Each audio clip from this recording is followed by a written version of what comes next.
I met this guy when I was inside. He was a sign painter, but he had the Mayan of sort of an aging rock star, I think Iggy Pop vibe, originally from London. Really interesting dude who had writing aspirations and so told these incredible stories. So one night we were having a smoke, and people tend to bandy around their sort of drug-a-logs, as you do, sort of as a distraction and because we're bored. And he went in this story about basically how in the 70s he smuggled a load of weed out of Nepal. So, of course, how do you go about smuggling up weed? The answer is up your ass, generally. So, he got on the plane, and he flew in from Nepal to Bombay. No, he flew in from Nepal to India, and he'd snuck in all these drugs. And he got down to the airport, and he got into the bathroom, and there was, like, no proper plumbing, no sink, no towels or anything. So you can imagine how that went. But he eventually extracted the product and got on his way to go to a bus, a 24-hour bus, which would take him into Mumbai, where a friend was staying. So, for some reason, while he was on the bus, he got talking to these American lads and, of course, decided to tell them about this really, really illegal thing that he was doing.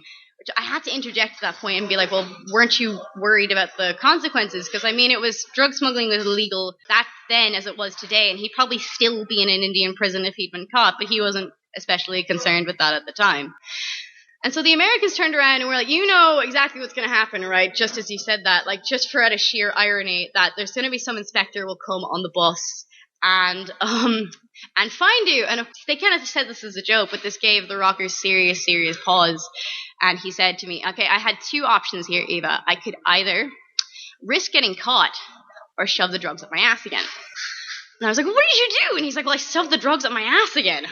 And there was no bathroom on this bus, so he essentially had to very subtly do it in front of a bunch of people and go on this bus for 24 hours. It was sweltering heat, really crowded, and for some reason the sort of shelf above him with all the suitcases kept like falling down and hitting him on the head pretty frequently. So, of course, this was a nightmare, but he got through it, and he got to his friend's house.